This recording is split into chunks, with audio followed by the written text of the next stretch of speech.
En las escenas finales de una de las películas más famosas de Hollywood, En busca del arca perdida, la historia termina con esta imagen inolvidable. El arca sagrada que una vez albergó los 10 mandamientos es abandonada en el sótano de un almacén. ¿Era esto solo magia del cine? ¿O reflejaba la realidad? Y si te dijera que la representación de Hollywood refleja la realidad, esto significaría que en algún lugar del mundo se esconden pruebas tangibles de lo que la Biblia llama el Éxodo, la liberación de los israelitas de Egipto, bajo el liderazgo del profeta Moisés. Justo aquí, en este edificio, hay una imagen dorada de 3500 años de antigüedad, tal vez tallada por un testigo ocular del Éxodo bíblico, evidencia del arca perdida, de los milagros de Moisés y de esas terribles 10 plagas. Y las personas dentro de este edificio ni siquiera se dan cuenta durante miles de años. La historia del Éxodo ha capturado la imaginación humana. ¿Pero realmente sucedió? Cuando llegamos al Éxodo, no tenemos evidencia de que haya sucedido, dice un experto. Se lo inventaron, dice otro en excavación meticulosa, bajo 150 pies de arena y roca. Descubrieron la antigua ciudad. Algo debe haber pasado. No puedo explicar qué pasó, pero esto moldeó la identidad del antiguo Israel en el famoso Valle de los Reyes, donde 60 faraones egipcios fueron enterrados con gran esplendor. Los arqueólogos se preguntan, ¿qué puedes encontrar que vaya a probar el Éxodo? La historia del Éxodo está en el corazón mismo del cristianismo, el judaísmo y el islam. Durante miles de años, los creyentes la han tratado como un hecho histórico. Pero en las últimas décadas, los académicos han llamado a esta historia un cuento de hadas. Soy James Cameron, y conozco a un cineasta, Simcha Jakabavich, que durante casi una década ha estado en una misión para responder una pregunta de 3000 años. ¿Es el Éxodo realidad o ficción? Afirma que los académicos han pasado por alto la evidencia arqueológica que se esconde a plena vista. Más que eso, dice que ha encontrado las pruebas al reunir las piezas, largo tiempo olvidadas, de este misterio arqueológico. Definitivo, el relato bíblico comienza cuando el patriarca hebreo Jacob escapa de la sequía en la tierra de Canaán, el Israel moderno, y se muda a la tierra de la abundancia, el antiguo Egipto. Allí el clan de Jacob, los futuros israelitas, prosperan en su nuevo entorno. De hecho, el hijo de Jacob, José, se vuelve tan poderoso como los gobernantes de Egipto, los faraones. Después de que José muere, su pueblo es esclavizado por los egipcios gobernantes. Más de un siglo después, los egipcios temen una revolución e instituyen una política de ahogar a todos los bebés, varones, israelitas. Fue en este punto que nació el bisnieto de Jacobam para evitar la muerte. El bebé fue escondido en los juncos, donde fue encontrado por la hija del faraón. La princesa lo adoptó y lo llamó Moisés An. Cuando Moisés creció, se puso del lado de sus hermanos oprimidos y huyó al desierto. 60 años después, regresó para pronunciar ese grito inolvidable: «Deja ir a mi pueblo». 10 veces el faraón le dijo no a Moisés, y 10 veces Dios golpeó a Egipto con plagas catastróficas. Finalmente mató a todos los primogénitos varones egipcios. Finalmente, el faraón dejó ir a los israelitas, pero luego cambió de opinión y persiguió a Moisés y sus seguidores hasta el borde del mar. Parecía que los israelitas estaban atrapados. Pero entonces ocurrió lo imposible. El mar se partió y los israelitas cruzaron a salvo. Moisés ahora llevó a sus seguidores al monte Sinaí, donde recibieron los 10 mandamientos. La mayoría de los académicos creen que esta historia es un mito. Por eso, incluso cuando la evidencia está mirándolos a la cara, la ignoran. El ejemplo más dramático de esto ocurrió en 1947. Los arqueólogos encontraron cerca de Israel piezas de un monumento de piedra roto o estela que data de un faraón llamado Moses, alrededor del 1500 antes de la era común. Increíblemente, la estela de Amosis está cubierta con inscripciones jeroglíficas que reflejan el relato bíblico. Hoy, yace abandonada en el sótano del Museo del Cairo, y todos nuestros intentos de acceder a ella fueron infructuosos. Así que, usando las descripciones publicadas, reconstruimos la estela y conseguimos que uno de los egiptólogos líderes del mundo comentara sobre ella. Tenemos esta estela muy interesante que data del reinado de Amosés. Registra una tremenda catástrofe que le ocurrió a Egipto. No estamos muy seguros de qué fue, pero involucró lluvia y truenos y relámpagos y tal tormenta que raramente ocurre en el noreste de África. De hecho, esta estela puede tener la clave del enigma del Éxodo en la Biblia. Dice que en el tiempo del Éxodo hubo una gran tormenta. La estela de Amosis también habla de una gran tormenta. La Biblia dice que la oscuridad descendió sobre Egipto. La estela dice que Egipto fue envuelto en oscuridad. Luego la estela dice algo muy peculiar. A los egipcios adoraban muchos dioses. En esta estela está escrito que la tormenta y la oscuridad ocurrieron cuando Dios, en singular, manifestó su poder. A la Biblia describe al faraón, pero nunca lo nombra. Debido a esta estela, ahora conocemos su nombre, Amosis. Aquí está el Museo del Cairo, hogar de algunas de las momias más famosas jamás desenterradas. Vinimos aquí en busca del faraón Amosis. El hombre que creemos es el faraón del Éxodo anal. Principio no pudimos localizarlo, pero si localizamos a su padre, ese Equen era Taha, el segundo. Si estamos en lo correcto, este es uno de los faraones que oprimió a los israelitas. Según la mayoría de los académicos, su cráneo había sido aplastado por hachas enemigas. Continuamos nuestra búsqueda del faraón Amosis. Era difícil localizarlo porque había sido mal archivado. Pero si localizamos a una de sus dos esposas bajo algunos escombros en uno de los talleres del museo, finalmente localizamos al faraón Amosis. Aquí está, el hombre que se enfrentó a Moisés. Puede ser que cuando Moisés de niño recordara al príncipe israelita con quien creció, y cuando le dio a su hijo su nombre egipcio, Amosis, ¿eligió el nombre por un juego de palabras en hebreo? En hebreo, Amosis significa el hermano de Moisés en la historia. El faraón Amosis es más famoso por expulsar a una nación extranjera de Egipto alrededor del 1500 a.C. En ese momento, Egipto estaba gobernado por un pueblo que los antiguos llamaban hicsos. Hasta hace poco se sabía muy poco sobre los hicsos. Luego, en la década de 1960, se descubrió su antigua capital, Avaris, al norte del Cairo. Nunca se había permitido filmar en Avaris. Para llegar allí, necesitábamos la cooperación de las autoridades egipcias. Están preocupados de que el descubrimiento de artefactos bíblicos de alguna manera fortalezca las reclamaciones del Israel moderno en el área Anasí.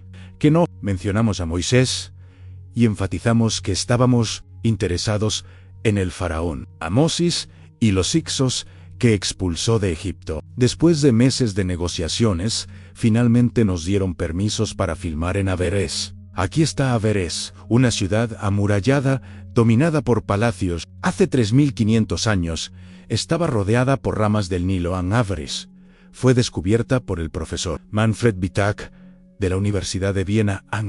El propio Avaris era mucho más grande. Eran 250 hectáreas. Se extendía desde aquí hacia el este unos 2 kilómetros. En el período más rico, esta fue una de las principales residencias de los faraones egipcios. La historia egipcia claramente establece que los hicsos que gobernaron la poderosa Avaris eran semitas como los israelitas y que se fueron en un éxodo masivo, conocido como la expulsión hicsa. Tenemos en la Biblia la historia de los semitas saliendo de Egipto. Al mismo tiempo, independiente de la Biblia, tenemos una historia de los hicsos siendo expulsados de Egipto. Creo definitivamente que las dos historias están relacionadas. La mayoría de los académicos dicen que los hicsos y los israelitas no pueden ser equiparados porque los hicsos dejaron Egipto cientos de años antes de que naciera Moisés. No puedes jugar con las fechas egipcias. Puedes moverlas tal vez 10 años, pero no puedes moverlas 50 o 100 años. Eso no es posible, pero tal vez tengamos que hacerlo. Y si los académicos están colocando el éxodo en el periodo de tiempo equivocado, actualmente la mayoría de los académicos fecha el éxodo al 1270 a.C., durante el reinado del faraón Ramsés II. Pero algunos académicos ahora están rompiendo con ese consenso. En la Biblia da información que pondría el Éxodo unos 480 años antes de los primeros años de Salomón, en el siglo XV a.C. Los cálculos del profesor Bimson mueven el Éxodo de su fecha actual al 1470 a.C., menos de 100 años de la fecha tradicional para la expulsión. Ixa, en creo que Amosis. Y la expulsión Hixa es de lo que estamos hablando cuando hablamos del Éxodo. Nuestra nueva fecha para el Éxodo es 1500 AC a 400 kilómetros al sur de Avaris. Está la tumba en Beniazán. Data del 1700 a.C. debido a que nadie ha buscado evidencia del Éxodo en este período. La tumba nunca ha sido vinculada a la historia bíblica, y sin embargo, aquí hay una pintura mural perfectamente conservada que registra una migración antigua a Egipto, desde el área del Israel moderno. Como en la Biblia, la escena involucra semitas barbudos montando burros y trayendo sus familias y rebaños a Egipto. Como los israelitas bíblicos visten túnicas multicolores, a la inscripción jeroglífica en esta pared llama a esta gente Amal, el pueblo de Dios. Somos los primeros en reconocer una verdadera instantánea de la migración de los israelitas bíblicos a Egipto. En la Biblia registra que un israelita se elevó a los niveles más altos del poder egipcio. Su nombre era José, hijo de Jacob, y se volvió tan poderoso que llevaba en su dedo el sello de la autoridad real. Increíblemente, el pequeño sello fue encontrado precisamente en la capa arqueológica que anticipamos. De hecho, el profesor Manfred Vitak encontró no menos de 9 sellos usados por los oficiales de José, y escritos justo en ellos está el nombre hebreo Jacob, el padre de Josea. Es muy extraño que hayamos encontrado 9 sellos con el nombre Jacob aquí. Es un nombre bíblico. Por cierto, esta es la única vez que un nombre hebreo aparece en un sello real egipcio. Conecta directamente a Avaris con la Biblia ahora que encontramos evidencia sólida para la llegada de los israelitas a Egipto y su ascenso al poder. Estábamos buscando evidencia arqueológica de su caída y la esclavitud que llevó al Éxodo. Tuvimos que viajar 400 kilómetros al sur del delta del Nilo, al desierto del Sinaí, a un lugar llamado Serabit el Adem. Durante miles de años, los egipcios extrajeron turquesa en esta área, usando trabajo esclavón. Para apoyar nuestra nueva línea de tiempo bíblica, necesitábamos encontrar inscripciones alfabéticas talladas por esclavos hace unos 3500 años. En nuestros sueños más salvajes, también mencionarían al dios bíblico El-An. Y efectivamente, hay inscripciones de esclavos aquí, y una de ellas registra un grito de 3500 años, el «Sálvame». Esta es la escritura de un esclavo. Todavía puedes ver las marcas del cincel, y escribió su grito a Dios diciendo, «Ayúdame, no me olvides aquí». No solo es la primera inscripción que registra el nombre del dios El, sino que también registra la inscripción alfabética más antigua. Es la base en la que se basan el hebreo, el griego, el latín, el inglés, el árabe. Todas las evidencias apuntan a aproximadamente 1500 a.C. como la fecha para Moisés y el Éxodo en sí. Nuestra fecha es correcta. Entonces, hay algo más que tenemos que considerar alrededor del 1500 a.C. Las personas que vivían a lo largo del Mediterráneo experimentaron uno de los eventos más cataclísmicos de la historia en la erupción del volcán Santorini. En la Grecia moderna esta es la isla de Santorini, a 700 kilómetros de la costa egipcia. Hace unos 3500 años, Santorini fue destruida por una de las peores erupciones volcánicas en la historia humana. Cuando erupcionó, el volcán puso fin a la civilización minoica. Envió una nube de ceniza que medía unos 40 kilómetros hacia arriba y 200 kilómetros de ancho. El sonido de la erupción rodeó la Tierra unas 10 a 12 veces. Para poner esto en perspectiva, una erupción como Santorini sería cientos a miles de veces más fuerte que la bomba atómica de Hiroshima. Energía de esa erupción fue tan inmensa que habrías tenido enormes explosiones por cientos de kilómetros. Estábamos teniendo terremotos de magnitud 3, 4, tal vez, incluso 5. Habría sido como si el mundo se estuviera acabando. Tal vez, los eventos cataclísmicos descritos en la Biblia están conectados con la erupción de Santorini excavando en Avaris. El profesor Vitak no tiene dudas de que puede fechar con precisión la erupción de Santorini al periodo exacto donde colocamos el Éxodon. Aquí, la pomes de la erupción de Santorini aparece por primera vez. Desde un punto de vista arqueológico, parece muy probable que la erupción ocurra alrededor del 1500 a.C. Ahora, podemos explicar la ciencia subyacente a la historia bíblica. Comencemos con las plagas, las catástrofes bíblicas que golpearon Egipto hasta ahora. Nadie ha presentado una explicación científica comprensiva para las 10 plagas. La respuesta comenzó a tomar forma después de que regresamos a la estela de Amosis y descubrimos una sincronización asombrosa con el texto bíblico. Anse sabe que los terremotos acompañan las erupciones volcánicas, como Santorini. Parece que la estela y la Biblia están describiendo los resultados de una tormenta de terremotos.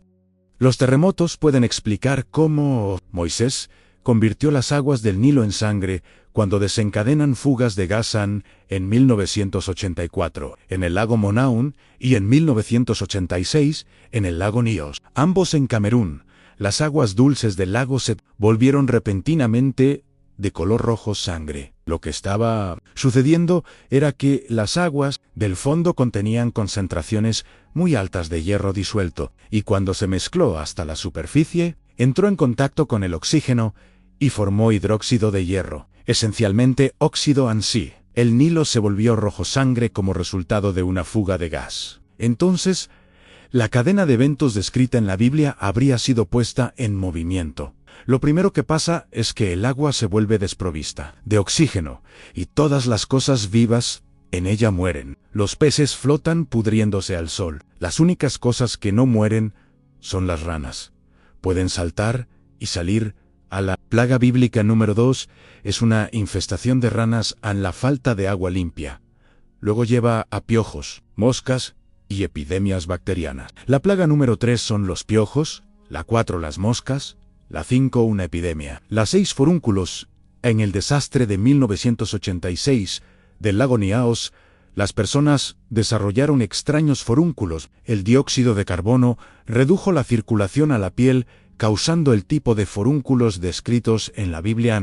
A pesar de las primeras 6 plagas, el faraón aún se negaba a dejar ir a los esclavos israelitas. Así que Egipto fue golpeado por granizo muy inusual, que involucraba hielo y fuego mezclados. La Biblia describe el granizo de una manera muy única. El granizo estaba junto con fuego. La idea es que el fuego y el hielo se mezclaron, coexistieron juntos. Hay un papiro egipcio, las admoniciones de Ipuwer, que cuenta exactamente la misma historia. Establece que Egipto fue golpeado por un granizo extraño hecho de hielo y fuego, mezclados en los textos bíblicos, y egipcios están describiendo granizo volcánico, que solo podría haber venido del volcán Santorini, cuando la nube de ceniza sube a la estratosfera. Tienes humedad en la atmósfera. Los pequeños fragmentos de ceniza forman un núcleo muy similar a una tormenta de granizo. Los terremotos y las erupciones volcánicas explican la plaga número 8. Langostas en enjambres migratorios. Puede haber entre 40 y 80 millones de langostas adultas en cada kilómetro cuadrado. El clima frío las hace aterrizar en masa. El granizo volcánico habría forzado a grandes nubes de langostas a aterrizar repentinamente en Egipto, cuando la temperatura subió. También lo hicieron las langostas. Exactamente como describe el relato bíblico, los egipcios ahora iban a experimentar la fase final de la erupción de Santorini. Oscuridad.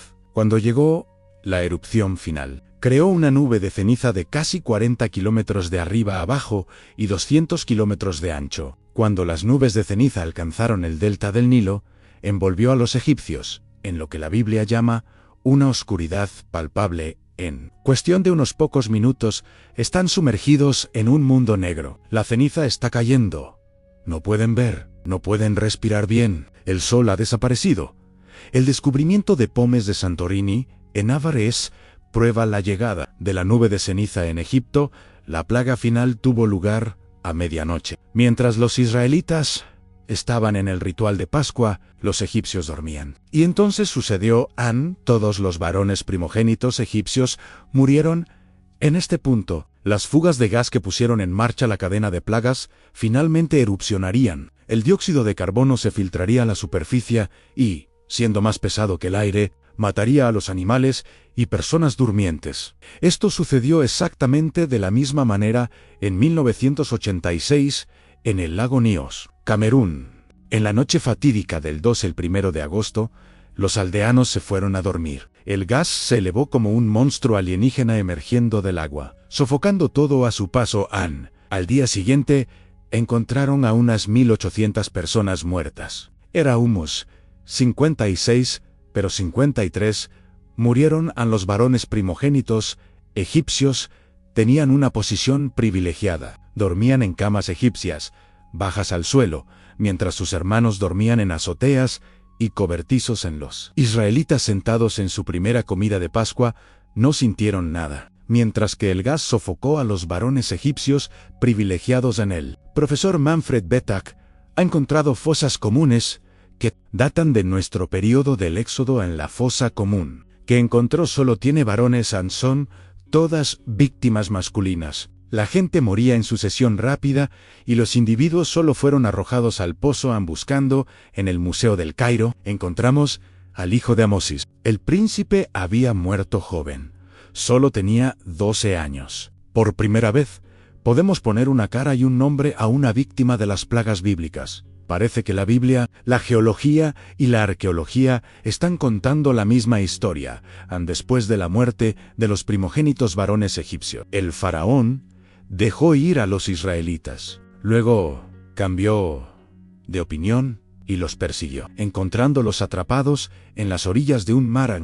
El texto hebreo llama al mar Yam Suf, y fue aquí donde ocurrió el milagro. El mar se partió, los israelitas cruzaron a salvo, y luego las aguas volvieron. Durante años, los exploradores han buscado evidencia del milagro en el lugar equivocado. Yam Suf ha sido mal traducido como Mar Rojo, cuando de hecho la traducción correcta es Mar de Juncos. Y los juncos crecen en agua dulce, no salada. Usando nuestras fechas para el Éxodo, rastreamos un artefacto antiguo que registra la ubicación precisa allí. Yam Sufi. Encontramos una inscripción jeroglífica que cuenta toda la historia del Éxodo. Desde el punto de vista del faraón, el símbolo puede ser leído por cualquiera. 3 ondas y 2 cuchillos. El mar partido en el lugar se llama Pihanaleli, y hoy los arqueólogos saben exactamente dónde estaba, como un lago antiguo que sobrevivió hasta la década de 1850, cuando se construyó el canal de Suez. Ahora se llama el lago El Bala. Identificar la ubicación precisa de Yam Suf significa que finalmente podemos explicar el milagro de la partición del Mar mientras el faraón perseguía a los israelitas. La actividad sísmica extrema que causó las 10 plagas habría causado que el delta comenzara a deslizarse hacia el Mediterráneo oriental. A millones de toneladas de suelo se movieron hacia adelante. El borde de la placa africana debe haber subido entre 1 y 1.5 metros. En otras palabras, el mar se partió. El agua habría cascadeado de tierra alta a tierra baja, creando tierra seca para que los israelitas cruzaran. Luego, más actividad sísmica habría enviado un tsunami estrellándose contra la costa en sí. El tsunami fue solo 12 kilómetros. Tierra adentro. Habría alcanzado el lago El Bala y habría engullido al ejército egipcio, según la Biblia. Algunas de las personas que siguieron a Moisés no lo siguieron a la tierra prometida. Abordaron barcos y navegaron en un éxodo desconocido a Grecia. ¿Por qué nadie se ha dado cuenta? Porque nadie pensó en buscar en Grecia evidencia de un evento que ocurrió en Egipto. Hasta hace poco había muy poca evidencia arqueológica de contacto entre la civilización minoica del antiguo Grecia y Egipto en el tiempo de Moisés. Todo eso cambió con 2 grandes descubrimientos en 1972 excavando bajo la ceniza en Santorini. Los arqueólogos encontraron pinturas murales que incluyen un mapa que representa un viaje antiguo desde Egipto a Grecia en 1992. Se descubrieron pinturas minoicas perfectamente conservadas en Avaris, demostrando que en tiempos bíblicos esta ciudad estaba poblada no solo por israelitas, sino también por personas de la antigua Grecia. En la Biblia dice que Moisés y sus seguidores salieron de Egipto con grandes cantidades de espadas y oro egipcio. En Micenas, Heinrich Schliemann encontró tumbas de 3500 años que contenían un tesoro de espadas y oro egipcio. ¿Es posible que aquí yacen algunos de los seguidores de Moisés? La respuesta está en las lápidas An. El significado de las imágenes en las lápidas nunca había sido descifrado hasta ahora. Nadie se da cuenta de que tienen una película de 3500 años.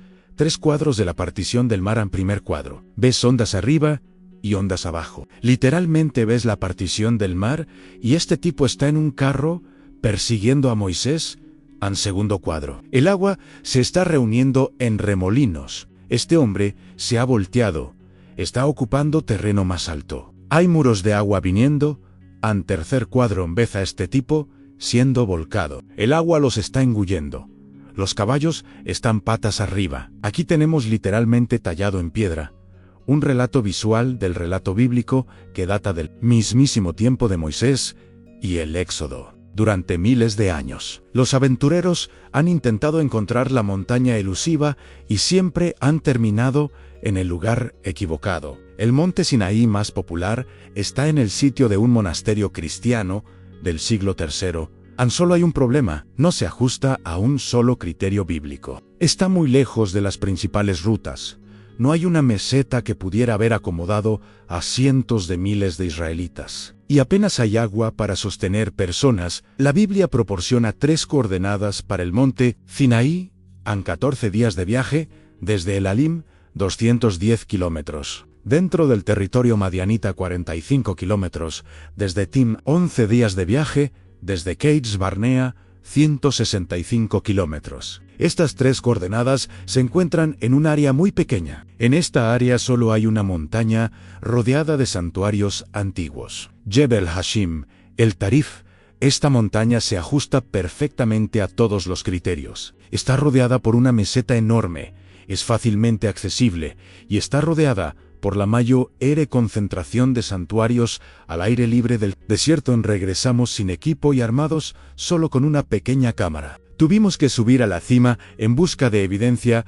Cuando llegamos a la cima, encontramos todo como debería estar. La grieta mirando hacia un anfiteatro natural, los sitios de sepultura de hombres santos. Lo más raro, en evidencia de un manantial de agua dulce antiguo, esto es travertino, lo que significa una acumulación de calcio bajo condiciones húmedas, los restos de un verdadero manantial antiguo. Esto es bastante único. En toda la evidencia apunta a que esta montaña es el monte Sinaí, donde, según la Biblia, se escucharon por primera vez los 10 mandamientos según la Biblia. Moisés escribió los 10 mandamientos en tabletas de piedra y los puso en una caja dorada, el Arca de la Alianza. Luego construyó un templo portátil. En la base de la montaña, el modelo del Santo Tabernáculo ha sido creado según las especificaciones exactas del libro del Éxodo. Al acercarte a la entrada, habrías llegado a una pantalla de 7 metros de alto decorada con leones, alados o grifos. Solo los sacerdotes podían entrar al patio, donde había un altar de 4.5 metros de alto para animales sacrificiales. En la parte trasera estaba el tabernáculo, la casa de Dios. Solo Moisés, su hermano Aarón y los hijos de Aarón entraban. En el Santo de los Santos había solo un objeto, en el objeto definitivo, el Arca de la Alianza. Nadie sabe exactamente cómo se veía el Arca de la Alianza. La Biblia afirma que fue diseñada por Dios mismo para albergar los 10 mandamientos. Era una obra exquisita de oro. La Biblia dice que una tribu llamada Dan ayudó a crear el Arca Dorada. ¿Es coincidencia que Homero llame a las personas enterradas en Micenas Danoi? Tal vez entre los objetos dorados encontrados por Schliemann en Micenas hay una imagen del arca hecha por los mismos danitas increíblemente. Entre todos los objetos dorados, hay una pieza de joyería sacerdotal que pasa desapercibida. Hasta ahora, los expertos han asumido que esta es una representación de un solo objeto. Pero creemos que es una imagen de 3500 años de 3 objetos legendarios vistos de frente. Aquí podemos ver claramente el altar sagrado, la rampa del tabernáculo y el arca de la alianza. Por fin sabemos cómo se veía el arca de la alianza más que eso. Ahora sabemos cómo aparecían los objetos sagrados cuando se veían desde el Santo de los Santos mirando hacia afuera. Hasta ahora, la única persona que habría visto estos objetos desde esta perspectiva es Moisés. Al comienzo de este viaje, hicimos la pregunta: ¿es el éxodo bíblico realidad o ficción? Hemos descifrado los secretos de estas historias. La estela de Amosis, confirmación egipcia de las plagas bíblicas. La erupción de Santorini, explicación científica de las 10 plagas. Las excavaciones de Avarés, evidencia del sello de José y presencia israelita. Sarabet, el Adem, inscripciones de esclavos que escriben el Sálvame lago el Bala, ubicación del verdadero mar de juncos. Yebo Hashim, el Tarif, descubrimiento del verdadero monte Sinaí. Estelas de Micenas, la película de la partición del mar tallada en piedra y el descubrimiento final. La imagen dorada del Arca de la Alianza, tal vez el hallazgo arqueológico más importante del milenio, pero debemos terminar nuestro viaje con la misma pregunta con la que comenzamos. ¿Todo esto fue el resultado de eventos geológicos masivos por casualidad o fue intervención divina? La explicación científica de los eventos que ocurrieron hace 3500 años no saca a Dios de la ecuación. Al contrario, tal vez Dios usa las leyes de la naturaleza para crear milagros. Piénsalo. La erupción de Santorini. Exactamente en ese momento. Las tormentas de terremotos viniendo en esa secuencia exacta. Los gases filtrándose en el momento preciso. El tsunami llegando en el momento exacto. ¿Puede ser coincidencia una sincronización tan perfecta? La ciencia puede explicar las 10 plagas, pero no puede disminuir su poder. Puede resolver la física de la partición del mar, pero no puede matar su milagro, porque el verdadero mensaje del Éxodo no yace en las leyes de la física, sino en el espíritu humano.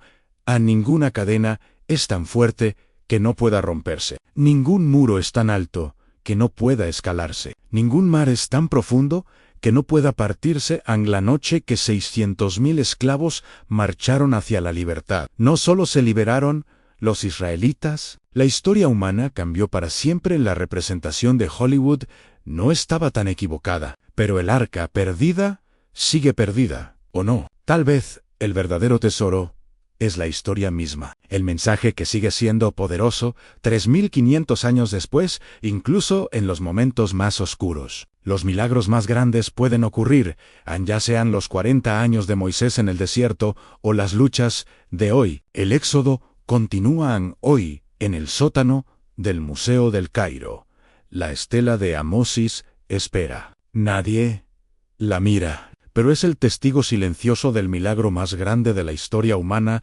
Las cenizas de Santorini siguen enterradas en el delta del Nilo. El lago El Bala se ha secado, pero su rastro sigue allí. En la cumbre del monte Sinaí, los cristales de travertino siguen brillando. La evidencia existe. Siempre existió. Solo necesitábamos buscar en el momento correcto, en el lugar correcto. El Éxodo no es solo un evento que ocurrió hace 3500 años. Es un principio, una esperanza, una promesa. Y esa promesa es la libertad. Siempre es posible. El grito de Moisés de esa noche aún resuena. Deja ir a mi pueblo. Tal vez el arca perdida realmente no está perdida. Tal vez está con nosotros en cada lucha por la libertad, en cada resistencia a la injusticia, en cada vez que decimos no sé, porque los 10 mandamientos no solo fueron escritos en tabletas de piedra, también fueron escritos en el corazón humano. Y el corazón no es tan profundo como ningún sótano de almacén. Este es el verdadero legado del Éxodo. La libertad nunca pasa de moda, y este sueño renace en cada nueva generación. Ha sido así durante 3500 años. Será así por otros 3500 años, porque algunas verdades nunca expiran. Y el Éxodo es la más grande de estas verdades.